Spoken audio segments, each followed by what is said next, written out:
Hi, I'm JJ, and today I'm going to be showing you a couple of activities that can be done as demonstrations in your classroom that have to do with centripetal force and centripetal acceleration. We're going to be doing those using Pasco's new wireless force acceleration sensor and this rotating stage. Now, I'm using this rotating stage, but both of these activities can be done on things like a rotating stool or a rotating table or even like a record player. Just got to make sure that if you use those, that you secure the sensor so it doesn't slide around when the table is rotating.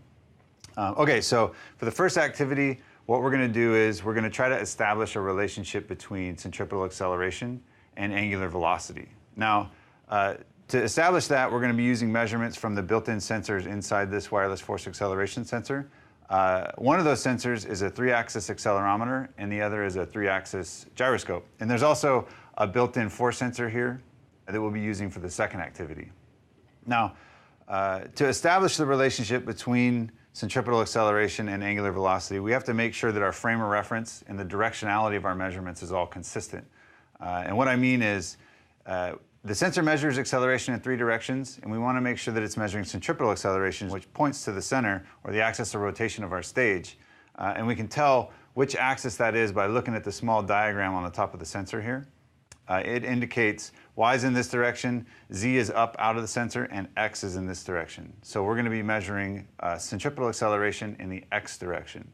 And now also, the same diagram is used for the directionality associated with the gyroscope. And because the stage rotates this way, we were going to be measuring rotation about the Z-axis, which comes up out of the center of the stage. And using the right-hand rule, we know that if we look down on the stage and it's rotating counterclockwise, that's the positive Z direction.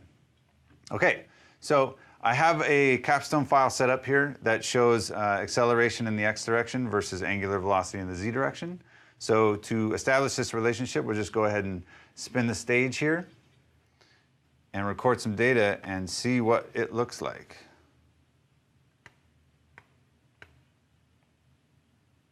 Zoom in, and I'm going to pinch the axle here just to slow it down to help speed things up a little bit.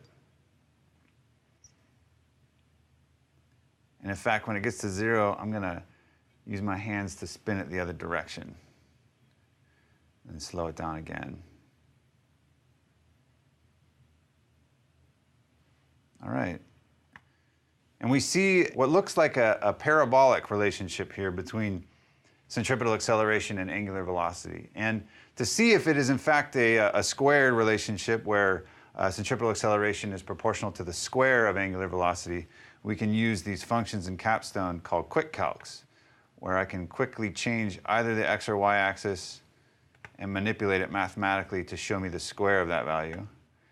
And if you look at this graph, angular acceleration versus angular velocity squared, it looks like a nice straight line, which denotes that the centripetal acceleration is proportional to the square of the angular velocity.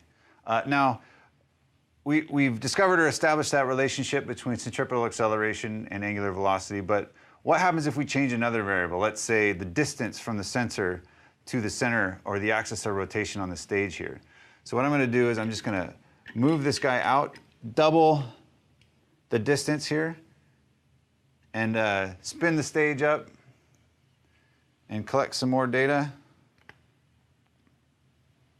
Again, I'm going to just pinch the axle here to speed this up.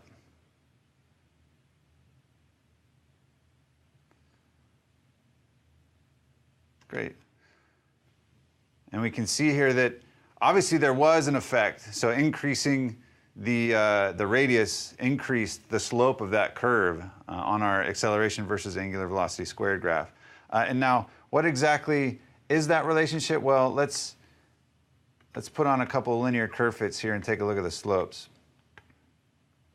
Okay, and you can see here that there's about a factor of 2 difference between the slopes. And there was also a factor of 2 difference in terms of the distance between the axis of rotation and the position of the sensor as it was rotating, or the radius of the sensor.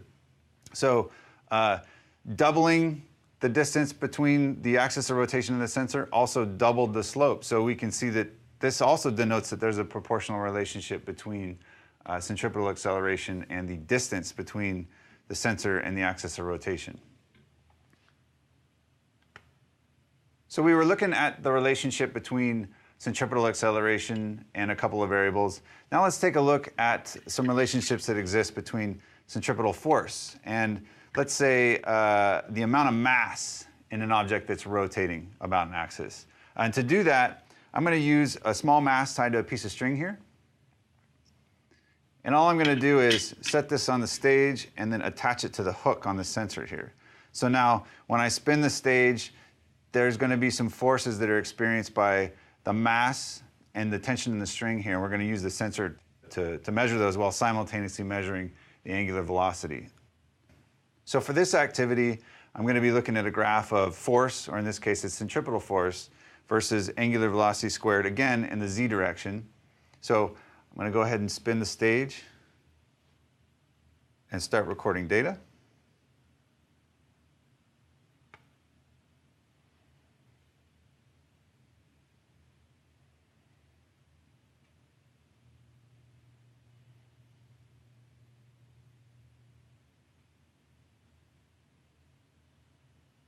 And we see here that the data is relatively linear, right? So now, what do we think the effect is going to be if we double the mass attached to the end of the force sensor here? And to test that, I've got another set of masses here, twice as much attached to a string that has equal length, meaning we're going to keep the radius or the distance between the mass and the axis of rotation constant, because we're testing this variable and not any of the other variables. I'm going to go ahead and spin the stage. Begin recording data.